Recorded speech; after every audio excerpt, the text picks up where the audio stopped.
In this particular video, we are going to tackle a topic about incident handling. So let's see how it goes.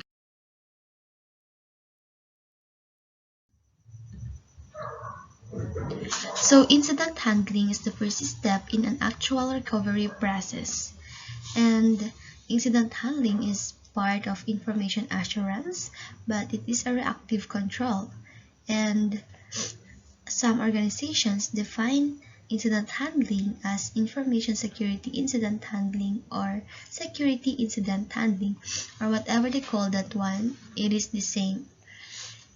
And incident handling is included sometimes as part of an organization's business continuity plan because it provides the approach to respond quickly and efficiently to unexpected events.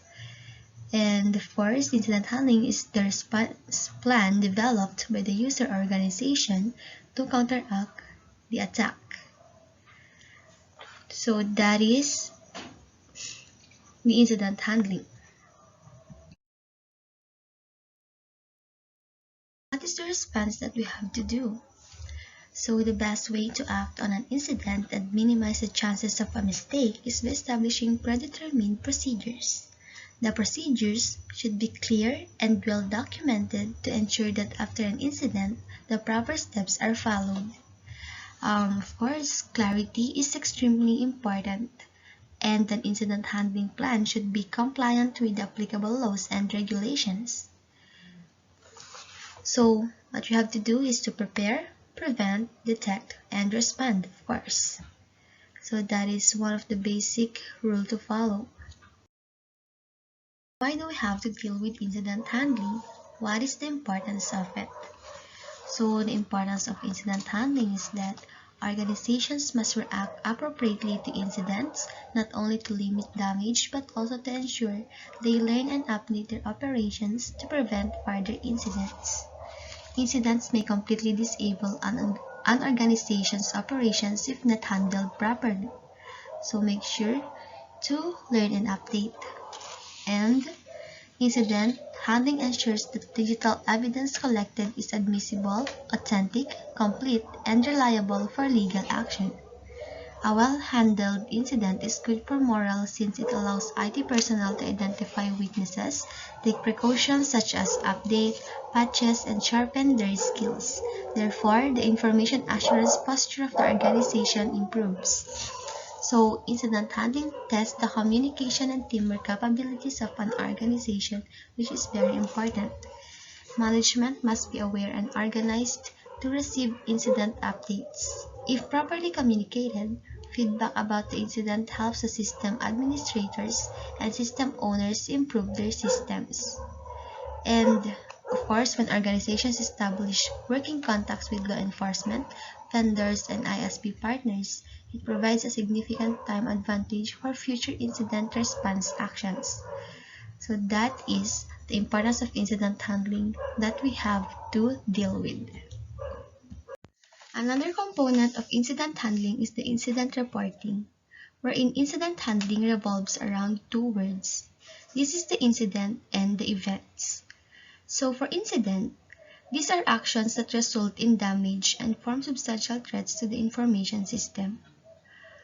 Except for incidents caused by unforeseen natural disasters, but for IT incidents, it can be largely avoided by an organization. While on the events, these are large or small abnormalities detected in the network or system. It can also be a strange message, flash on the screen, or even a sound. Something that appears in the audit trail or log files may also be an event. So, these two have differences, but of course, events become incidents when it is clear measurable damage may occur or an imminent threat exists. So be careful in identifying the incidents or events. Generally, an organizational incident reporting procedure should encompass the following. So first is the mechanism for publishing the identified incidents, and then mechanism for reporting and recording information security incidents, And then for the third one is the disciplinary process for those who commit an information security breach or willingly refuse to report a breach. And last is the relevant instructions such as the need to record incidents promptly. So always remember those things. So the question here is what to do. Okay, in an organization, all employees, vendors, and third-party users should know the incident response procedures and should be encouraged to report an event as soon as possible to prevent an escalation to an incident. They should know the channels and procedures for reporting various events and the effect of incidents on a company's assets.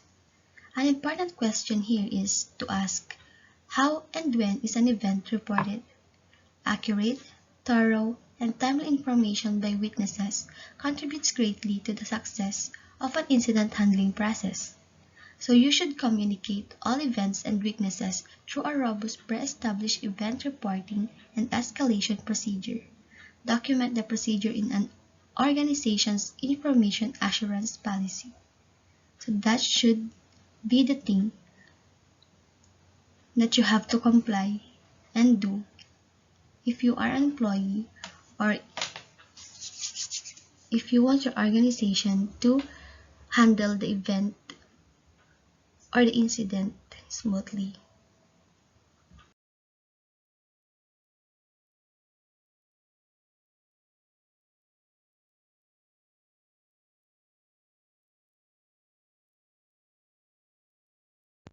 So, this is an overview of the incident handling process. As you can see in the image, preparation is at the center, while around it is the next steps of the whole process. Let us see how it works.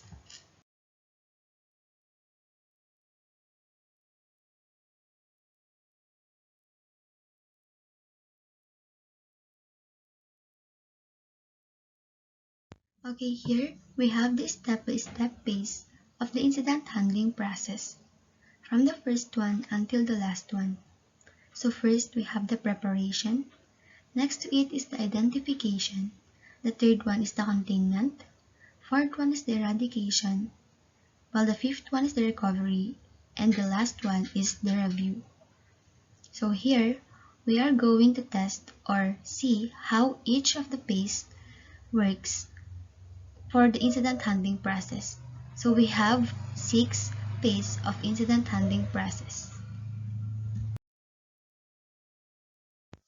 Now we have here the first one, the preparation phase. So preparation includes defining the incident handling policy, establishing logging standards and warning banners, setting up the infrastructure and resources, installing the necessary environmental controls, and documenting procedures and baselines. So a good practice would be the use of warning banners to inform individuals connecting to the system that access to the system is monitored and recorded to ensure systems are used for authorized purpose only. So, once the policy and approach are refined, form the incident handling team. Draw the members of the team from different backgrounds and disciplines such as computer and physical security, system administration, network management, legal, human resources, risk management, and corporate communications. So always remember that in the event of a serious incident, the technically focused team members will perform on-site investigation, evaluate the situation, and make recommendations. So see to it that you are always prepared. Next, we have here the identification phase. So in identification, the incident handling team performs an initial assessment of the validity of an incident. So, in incident handling, time is crucial. Organizations must take immediate and correct actions after identifying an event or incident. So, to identify events or incidents accurately, team members must be aware of the situation, be updated on the status, and be able to rapidly and accurately integrate the information provided. An incident can be detected by witnesses or through continuous monitoring sensor platforms such as firewalls, audit logs, or intrusion detection systems. So, while identifying an incident, the incident handling team must establish a chain of custody to ensure that all relevant information and evidence is well documented, preserved, and protected. So that is how identification works. You must identify the incident first and take immediate action.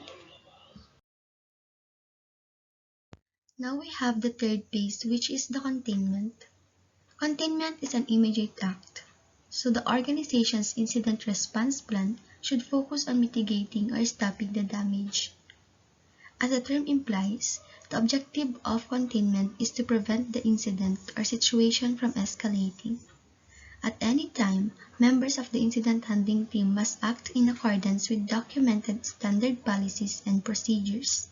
Failure to use documented policies and practices may cause the incident handling team to damage the organization's systems further.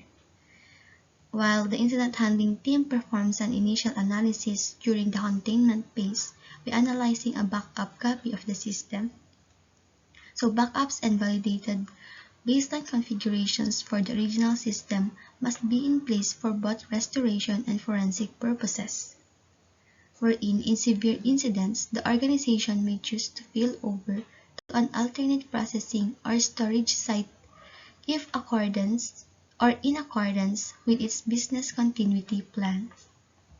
So that is how containment works. Now we have the eradication phase. Eradication is the most difficult phase for incidents involving malware because malicious codes need to be removed completely and safely. In addition, resolving this phase depends on the severity of an incident and the experience of the incident handling team. The eradication phase includes identification and elimination of vulnerabilities that have been exploited. Additional systems should be prioritized based on value and risk for cleaning, eradication, and resecuring. Ideally, the incident handling team should isolate a system or network to determine how the attack began and, if appropriate, initiate forensic analysis. And in addition to that, okay, as you can see here, these are the steps to think about during the eradication phase. So first, even if the incident handling team was able to successfully stop the malware from executing stubborn forms, might reappear the next time a system is started. Where is the problem software located? For the second step, has the incident handling team examined locations such as startup files and the registry? How about the BIOS and the master boot sector? These areas are common infection vectors. For the third one, have programs such as autoruns been used? So that is the link there. And this displays locations where programs can be set to run automatically in Windows-based systems. For the last one, or the last step, rather, if the incident handling team cannot stop the system from running malicious code, rebuild the system from a known good configuration to ensure the vulnerability exploited has been patched. This can be made easier if one has a sound backup policy. So, this incident handling team should consider using a malware analysis lab, wherein, for particularly challenging malware, specialists may need to be recruited. These specialists are called reverse malware engineers. And their job is to analyze malicious code and understand exactly how it works, what it targets, and how best to remove and disable it.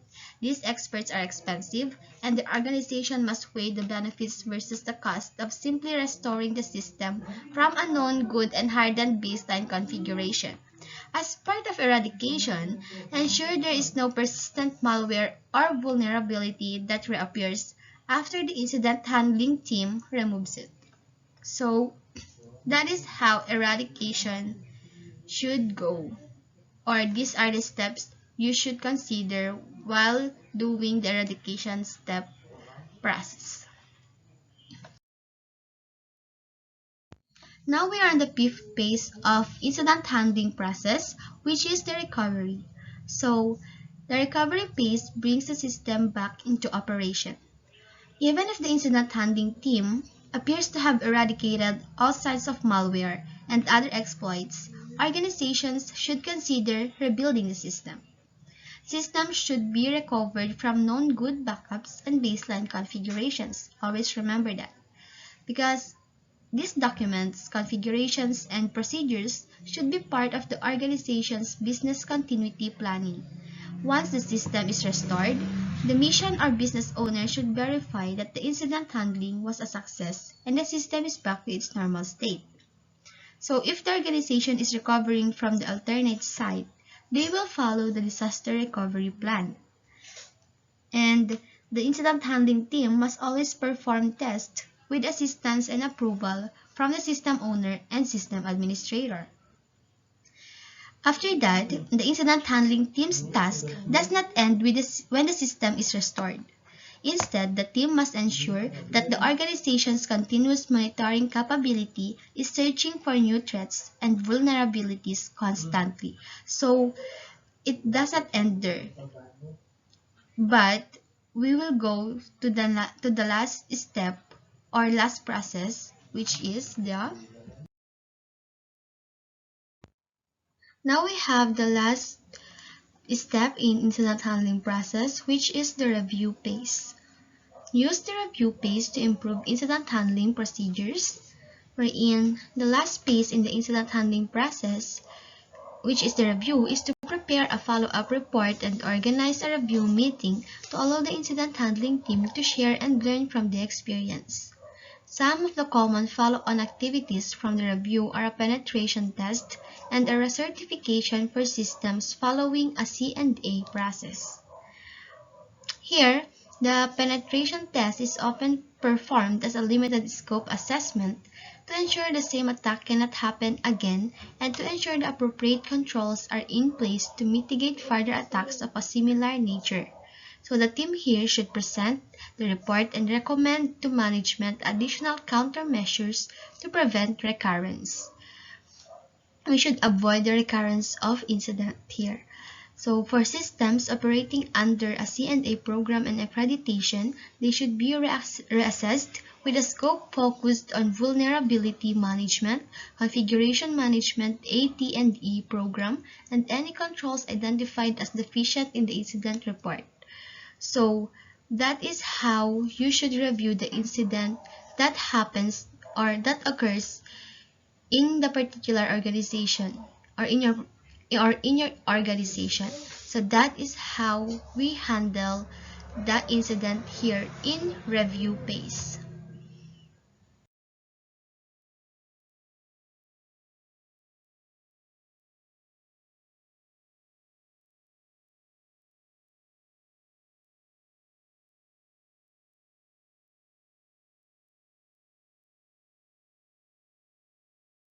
Now that we have a knowledge about this topic, the question here is how could we manage to deal with incident? So always see to it that organizations execute incident response procedures in the way they practice them. And of course, see to it that incident response